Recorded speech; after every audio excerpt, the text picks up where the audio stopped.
नमस्कार। ज्ञान वैविध्यम शिक्षा चैनल पर आप सभी का स्वागत है। जैसा कि हमने पूर्व कक्षा में भारतीय संस्कृति की विशेषताओं के बारे में विस्तृत रूप से अध्ययन किया था, आप सभी को ज्ञात है। और हमने उसमें कहा था कि हमारा जो अगला विषय होगा वह भारतीय संस्कृति से वर्ण व्यवस्था के ऊपर विषय होगा। भारतीय संस्कृति के अंदर जो वर्ण व्यवस्था है वह समाज के लोगों की दक्षता और कार्यकुशलता के अनुरूप विभक्त किया गया है। ये चारों वर्ण परस्पर आश्रित थे। पूर्व समय में हमारी भारतीय संस्कृति के अंतर्गत ये चारों वर्ण परस्पर एक दूसरे पर आश्रित थे। यदि समाज में इन चारों वर्णों के किसी भी एक वर्ग का पतन हो जाए तो सामाजिक ढांचे का अस्त व्यस्त हो जाता था। पूरा सामाजिक ढांचा जो था वो पूरा अस्त व्यस्त हो जाता था। प्रारंभ में वर्ण व्यवस्था जो थी वो जन्म पर आधारित न होकर के कर्मों पर आधारित थी और कर्म के साथ साथ व्यक्ति की रुचि और कुशलता के अनुसार भी वर्ण व्यवस्था आधारित थी। लेकिन कालांतर में समय बदलते हुए वर्ण व्यवस्था और दृढ़ हो गई और इसका जो आधार है वो कार्य कुशलता, रुचि न रह करके जन्म हो गया है। जन्म के आधार पर जो वर्ण व्यवस्था कही जाती है उसको वर्ण व्यवस्था न कह करके उसका दूसरा नाम दिया जाता है और वह है जाति व्यवस्था।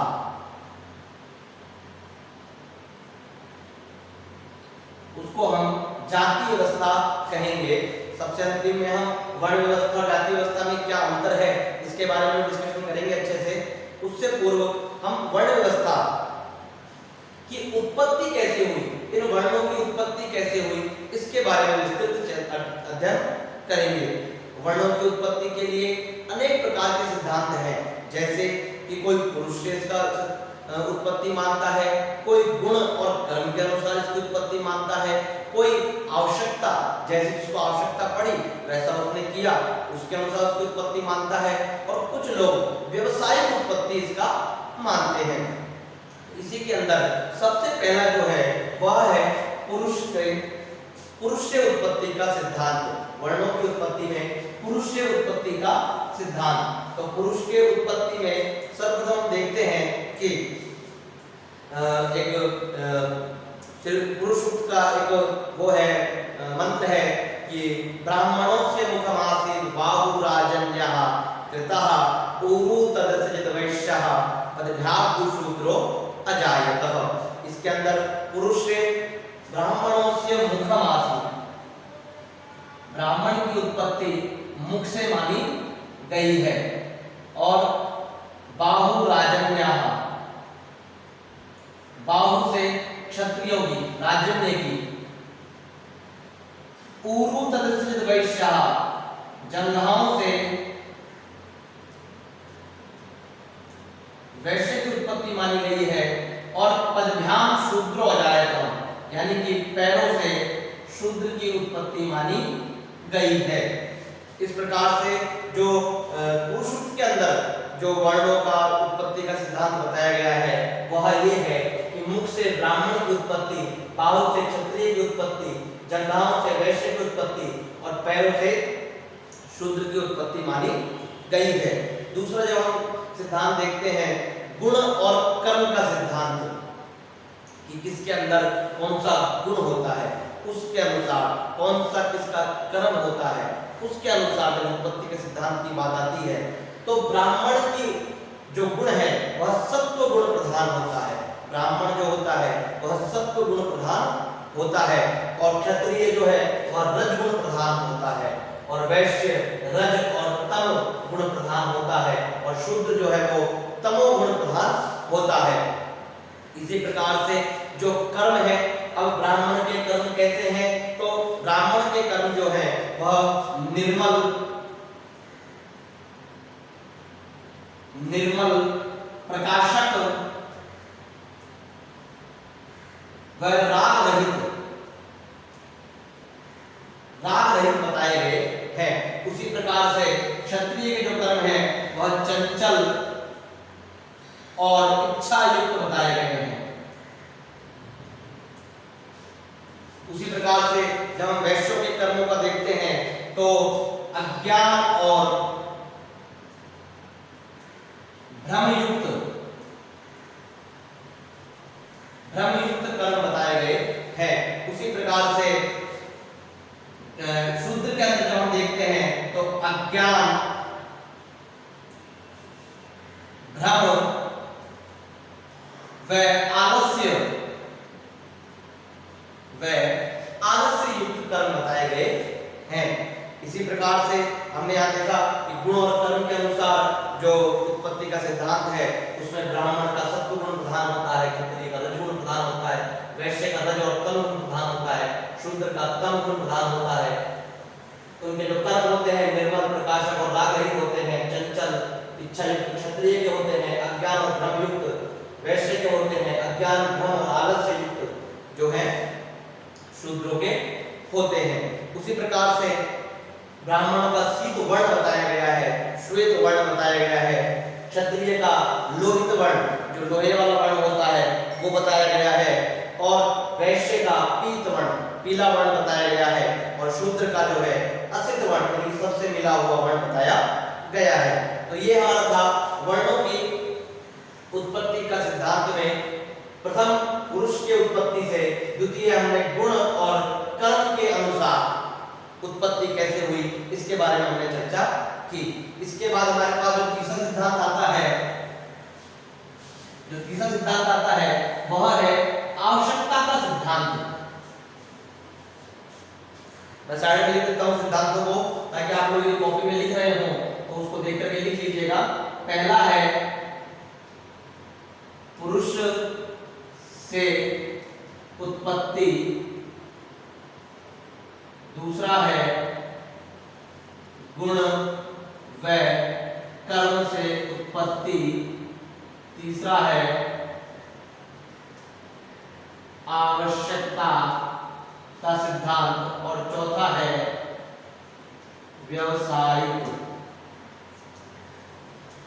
व्यावसायिकता का सिद्धांत। तो आवश्यकता का सिद्धांत, इस सिद्धांत के अनुसार प्रारंभ में सभी ब्राह्मण थे। ध्यान रखिएगा, आवश्यकता के सिद्धांत के अनुसार प्रारंभ में सभी ब्राह्मण थे। प्रारंभ में सभी ब्राह्मण थे, और लेकिन कालांतर में समय के अनुसार जैसे जैसे आवश्यकता आने लगी अनेक वर्णों को उत्पत्ति हुई। जैसे कि कुछ लोगों ने अपने धर्म का परित्याग कर दिया, अतः उनके आचरण को आधार मान करके, जब कोई धर्म से परित्याग करता है उसके आचरण को आधार मान करके उनको 4 वर्णों में बांट दिया गया। ऐसा इसका प्रमाण हम महाभारत में भी देखते हैं। वहां लिखा हुआ है इत्येतै कर्मभिर्व्यस्ता द्विजा वर्णांतरम गता, यानी कि कर्म के अनुसार व्यक्ति द्विजा वर्णांतरम गता, दूसरे वर्णों में भी चला गया। महाभारत में लिखा हुआ है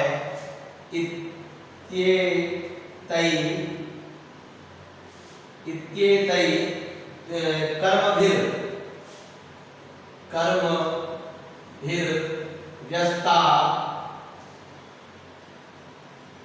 द्विजा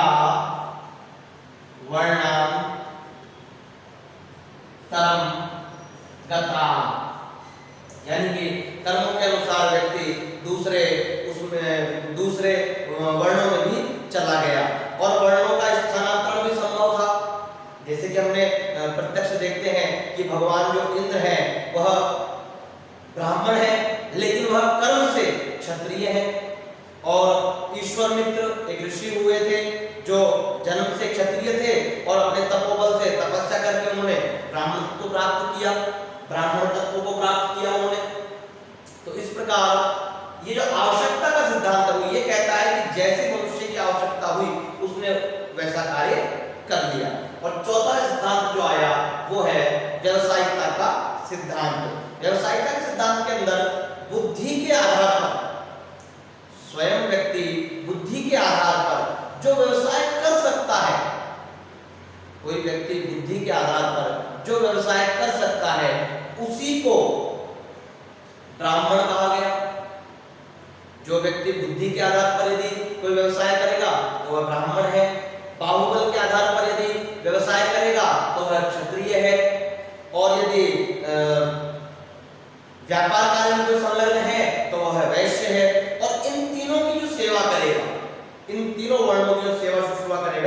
वह शूद्र कहलाता है।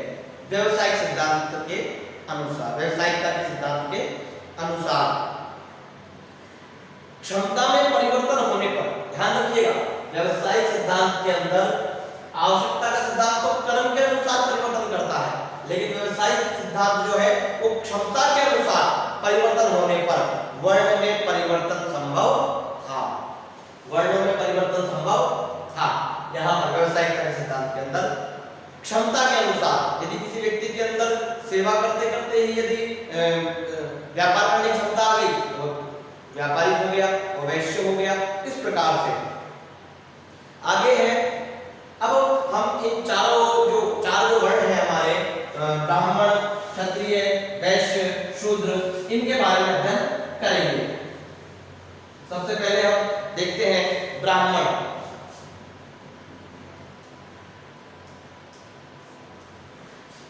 हमने बताया इसकी उत्पत्ति जो है वो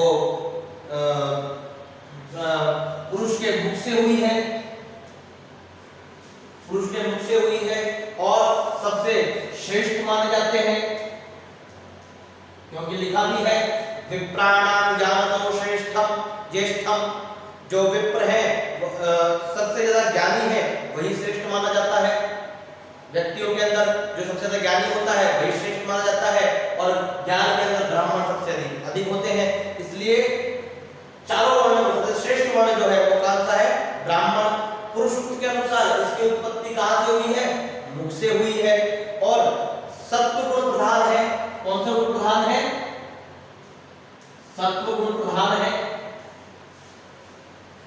ब्राह्मण का जो है सत्व गुण प्रधान है। और महाभारत के अंदर ध्यान रखिएगा, महाभारत के अंदर ब्राह्मण को अपराधी होने पर भी अवध्य बताया गया है। कहा भी गया है अवध्य सर्वभूतानां ब्राह्मणो यनलोपमः। क्यों? क्योंकि ब्राह्मण को इतना श्रेष्ठ माना गया है कि वह यदि अपराधी भी है तो उसका वध नहीं किया जा सकता।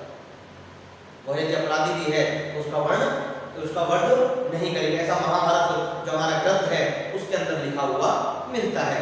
ब्राह्मण के कर्म क्या है? कोई भी यदि वर्ण है तो उसके अपने अपने कर्म हैं। तो ब्राह्मण के 6 कर्म बताए गए हैं। कितने कर्म बताए गए हैं? 6 कर्म। कौन कौन से हैं इसको हम एक बार लिख लेंगे, उसके बाद फिर आप लिख लीजिएगा। यदि आप लिख रहे हो अपनी कॉपी के अंदर तो इसको 6 कर्मों को लिख लीजिएगा। फिर हम क्षत्रिय, वैश्य, शूद्र इन चारों का क्रम अनुसार यहाँ पर लिखेंगे, ताकि इतनी जगह नहीं हो पाएगी ताकि हम उसको पूरा वर्णन कर पाए। वहां पे 6 कर्म लिख लिए, 6 कर्मों को आप अपनी कॉपी में डाल लीजिएगा, लिख लीजिएगा। यजन, याजन, पठन, पाठन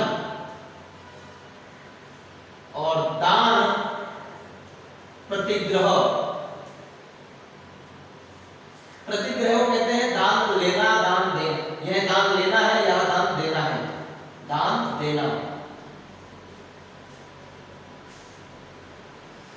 कहा भी गया है अध्यापनम अध्ययनम यजनम याजनम तथा दानम प्रतिग्रहम चैव ब्राह्मणानाम कल्पयत।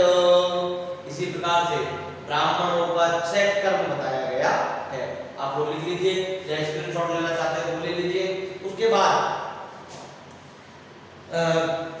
ब्राह्मण को यहाँ पे बताया गया है कि ब्राह्मण 2 तरह के माने गए हैं। एक तो जन्म से ब्राह्मण, वो जाति ब्राह्मण होता है। एक कर्म से ब्राह्मण, तो वह कौन सा होता है? इसके बारे में कहते हैं कि तपः श्रुतं च योनिश्चै तद ब्राह्मण कारणम तपः श्रुताभ्याम च योनिनो जाति ब्राह्मण एव सः। यानी कि जो व्यक्ति तप और वेदों से रहित ब्राह्मण है, यदि ब्राह्मण ने सिर्फ जन्म लिया है केवल, तो वह जाति ब्राह्मण होगा, वह ब्राह्मण नहीं होगा, वह वर्णिक ब्राह्मण नहीं होगा। इसलिए ध्यान रखिएगा कि तप और वेदों से रहित ब्राह्मण जो केवल जन्म से ब्राह्मण हो वह जाति ब्राह्मण कहलाता है। आगे नेक्स्ट हमारा जो अगला वर्ण है उसका नाम है क्षत्रिय।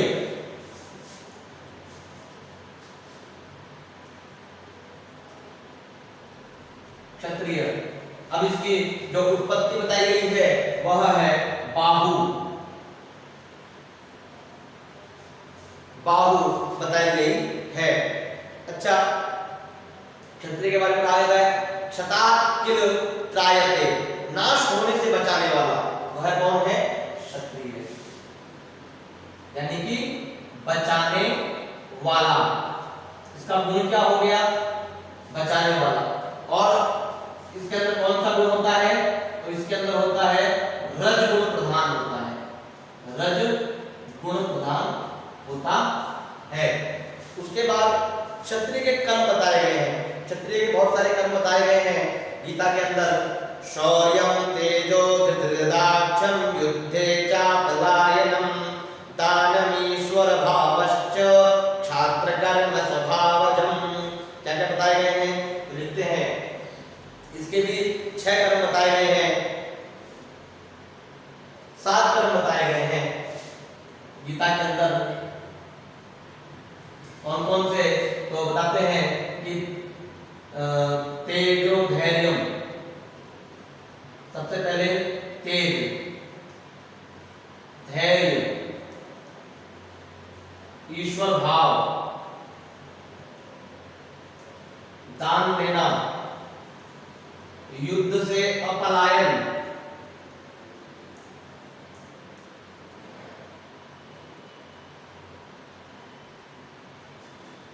पांच हो गए, युद्ध से अपलायन, दक्षता और शूरता। दक्षता और शूरता, ये क्षत्रिय के 7 कर्म बताए गए हैं। उसके बाद हम और मनुस्मृति में क्षत्रिय आपत्ति के समय वैश्य और शूद्र वर्ण के अंदर जा सकता है, मगर कभी भी ब्राह्मण वर्ण के अंदर नहीं जा सकता। तो आगे हम बताते हैं कि विराटपुर वैश्य के बारे में। जो हमारा तीसरा वर्ण है वह है वैश्य। वैश्य की उत्पत्ति बताई गई है जंगहाओं से।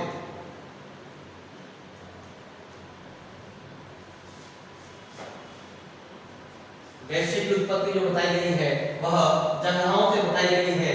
और इसका जो मुख्य कारण होता है ये व्यापार, आर्थिक रूप को संभालना, आर्थिकता को संभालना। इसका जो गुण है वह है रज और तम गुण प्रधान बताया गया है। रज और तम गुण प्रधान बताया गया है। और इनके लिए कृषि करना, गौरक्षा करना, वाणिज्य और कुसित वृत्ति वैश्य के प्रमुख कार्य हैं। कुसित वृत्ति ये एक शब्द आता है, आप लोग जानते होंगे। कुसित वृत्ति, कुसित वृत्ति ये जो शब्द है इसका मतलब होता है कि ब्याज पे पैसा देना। ब्याज पे पैसा देने वाला कार्य कौन करता है? वैश्य। जो व्यापार संभालेगा, आर्थिक रूप संभालेगा, वही ब्याज पे पैसा दे सकता है। तो इसके जो कार्य मेन कर्म बताए गए हैं वो इसके साथ ही है। कृषि है, गौरक्षा है, वाणिज्य है और कुशल वृत्ति बताई गई है।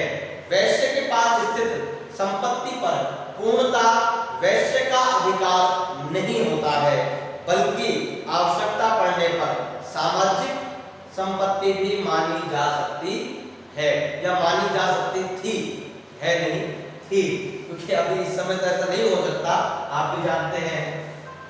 लेकिन समय पड़ने पर पहले पूर्व में इसको माना जाता था। आगे जो अगला हमारा वो है वैश्य में मनुस्मृति के अंदर 6 कर्म बताए गए हैं। वैश्य के भी 6 कर्म बताए गए हैं। क्या क्या? पशु रक्षा, दान, यज्ञ करवाना, अध्ययन, वाणिज्य, व्यापार और कुशल वृत्ति, जो मैंने आपको बताया कि ब्याज पर काम करवाना। आगे जो हमारा चौथा है वह है शूद्र। शूद्र का जो उत्पत्ति पर बताई गई है वह है पैरों से।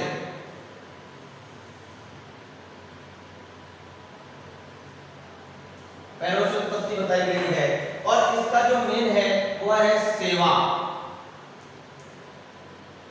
और इसके अंदर तम गुण प्रधान होता है, यानी कि आलस से भरपूर होता है, तमोगुण प्रधान होता है। और शूद्रों का प्रमुख कर्म ब्राह्मण, क्षत्रिय और वैश्य की सेवा है। कहा भी गया है परिचर्या चोत्तरेषाम्।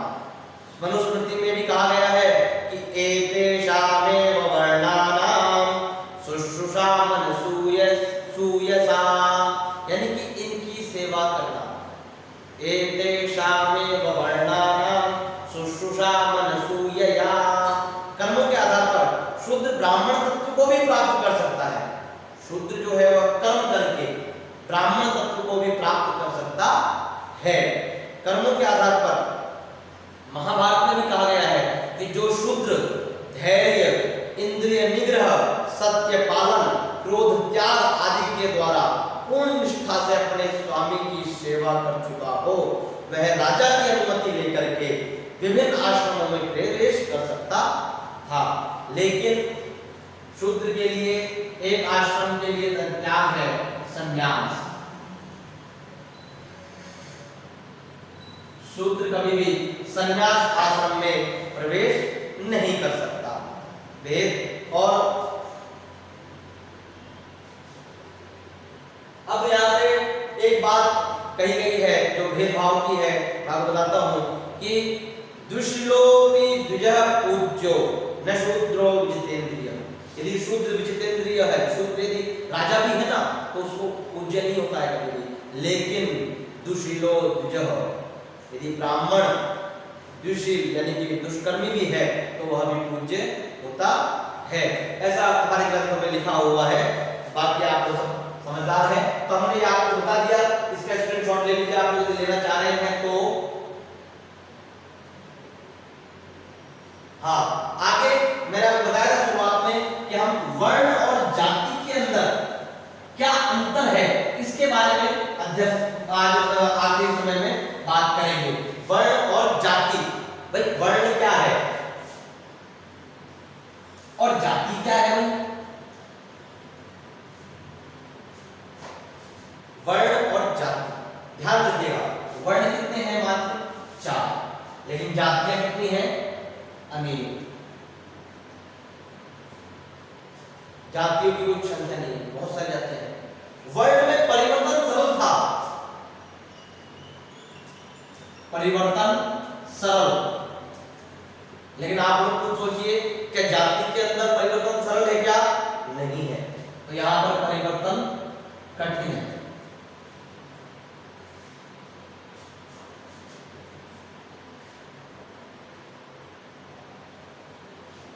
परिवर्तन कठिन है। आगे चारों वर्णों के अंदर पारस्परिक विवाह, चारों वर्णों में विवाह हो सकता था, विवाह संभव था। यहां पर विवाह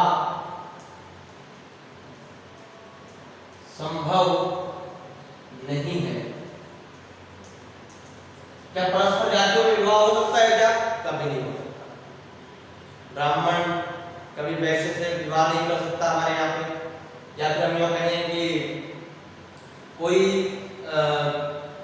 कास्ट वाइज देखिए, कोई जाट है तो वह गुर्जर से विवाह नहीं कर सकता, कोई जाट है तो वह ब्राह्मण से विवाह नहीं कर सकता, है ना। तो इसलिए परस्पर विवाह भी संभव नहीं था। यहाँ पर परस्पर विवाह के साथ साथ खान-पान भी संभव था, खान-पान भी संभव था, लेकिन यहाँ पर खान-पान संभव नहीं था, खान-पान संभव नहीं था। और सबसे जो मूल चीज है कि वर्ण व्यवस्था का जो आधार था वह कर्म था। वर्ण व्यवस्था का आधार क्या था? कर्म। कर्म के अनुसार आप अपने दूसरे वर्ण में जा सकते हो, लेकिन यहाँ पर जाति व्यवस्था का आधार क्या है? जन्म है। अब आपके यदि first grade, second grade, REET कोई भी प्रतियोगिता परीक्षाओं में, अदर कहीं पर भी प्रतियोगिता परीक्षाओं में वर्णों से भी प्रश्न आता है तो वह इस प्रकार से ही आता है। जो मैंने आप लोगों को पहले बताया है